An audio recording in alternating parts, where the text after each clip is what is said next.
Welcome to the Daily Fortune, where we talk about the latest topics about finance and investment. But before that, please don't forget to click the like button, subscribe, and hit the notification bell so you'll know when we upload a new video. Now let's get started.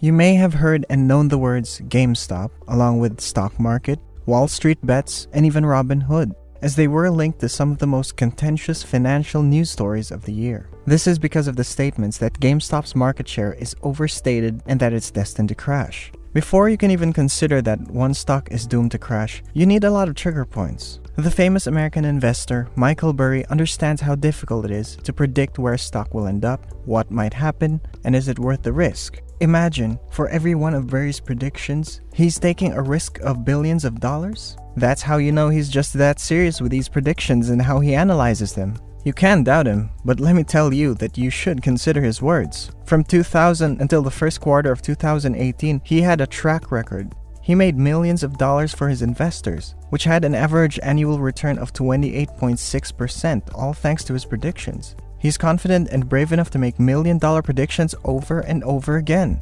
So even if you have your own analysis, Burry's statements should still be taken into account. Although he was not that popular outside of finance until 2015, there are only a few people who believed in his predictions. But in 2005, when he bet against the housing market, since then he's proven himself even more. Some people still didn't even believe him despite his track records, just because he affirmed a bigger prediction such as the collapse of America, which he also predicted would have a significant influence on cryptocurrencies and even metals. Inflation is linked to practically all financial matters in society, which is something to consider in his predictions. According to Burry, the government's MMT influence policies are encouraging inflation, MMT standing for Macroeconomic Modeling Theory, which was developed by Warren Mosler, an American economist and theorist, and Bill Mitchell, an Australian university professor, in year 1992. According to this notion, the government does not need to borrow money because it can just print more based on that demand. If the economy is in a severe crisis, it can simply print money on its own, and if the economy is booming, it can simply pull back through taxes and not have to print as much money. While this is currently being used by the Fed, not everyone agrees with the principles that are attached to the effects of MMT. When speaking before the Senate Banking Committee in February 2019, Fed Chairman Jerome Powell remarked, "The idea that deficits don't matter for countries that can borrow in their own currency is just wrong." He emphasized that Fed's mission as the country's central bank is to keep the financial system stable and promote full employment. Warren Buffett is a renowned critic of MMT, and one of the reasons for its lack of widespread acceptance is that the same proposed solution led to terrible inflation in Austria, Hungary, Poland, and Weimar Germany during the first half of the 20th century. And according to Thomas Sargent, in the well-documented 1982 classic, the end of the four main inflations was due to the printing of money and monetizing debt. With a debt-to-GDP ratio reaching all-time highs, this only has a negative impact on the country. The GDP serves as the income in a debt-to-GDP ratio. Therefore, a high debt-to-GDP ratio may only suggest that the country isn't creating enough to pay off its debt. Even M2 money has hit an all-time high, indicating that the economy has printed more than enough money to cover such debt. When debt levels are high, banks will be unable to lend to the government to provide additional resources to pay off debts, because the government will not be able to deliver the services they require. Taxes will rise because they will be the only source of monetary value available to pay their debts. When taxes are raised, people will have less money to spend, which will affect businesses by cutting off their income, causing them to lay off staff and so on. As we expected, people were perplexed because rather than failing businesses, establishments were booming, as evidenced by the rising PMI charts over the years. This is the concept that there are resources available that may be used to pay off the government's debt without the need to issue and print more money. Burry believes the only explanation is the existence of hyperinflation. Otherwise, how else could you explain the lack of supply for all despite the rising economy? Burry couldn't help but reflect on how Germany came to be in this situation. Prices in Germany were steady and both business and stock markets were booming. The exchange rate of the mark against the dollar and other currencies actually rose for a time. He tweeted. He added in another tweet recalling how only the wealthy people could actually afford such circumstances, and so people in poverty resorted to committing crimes as a way to cope with the rising prices such as hyperinflation, according to a series of tweets he posted on February 2021. The situation in Germany during those times had truly built and prepared for a tremendous blow to Germany that they were not aware of.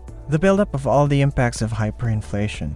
Burry also said that people will only notice the obvious collapse taking place in front of them, but when hyperinflation occurred, the common people could no longer afford a much easier life because of a lack of money, even while everything around them was booming. There was already a collapse. Therefore, as with any other difficulty arising, you can believe that there should be measures to protect what is yours and your daily needs. There are assets such as lands and jewelry that are worth investing in because they naturally appreciate in value. But according to Burry, the government will strive to control all of the assets available to the people in such a scenario.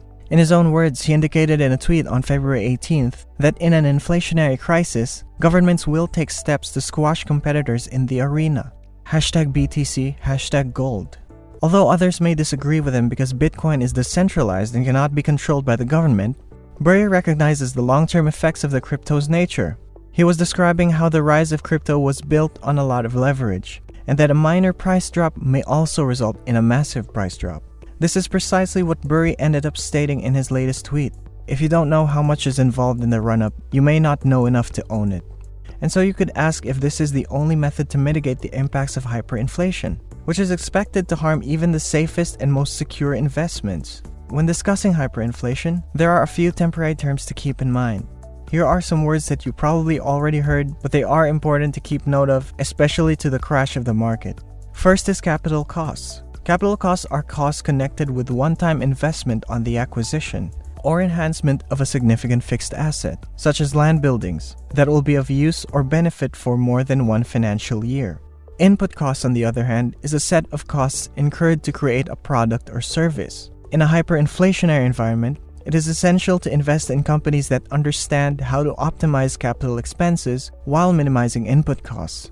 Moving on to pricing power, according to an American investor and billionaire, Warren Buffett, pricing power is the most important factor. The power to improve the value of your hard work through your products without losing to the competition is what makes your business a strong business. The impact that raising or lowering a product's price has on demand for that product. Lastly, interest rates.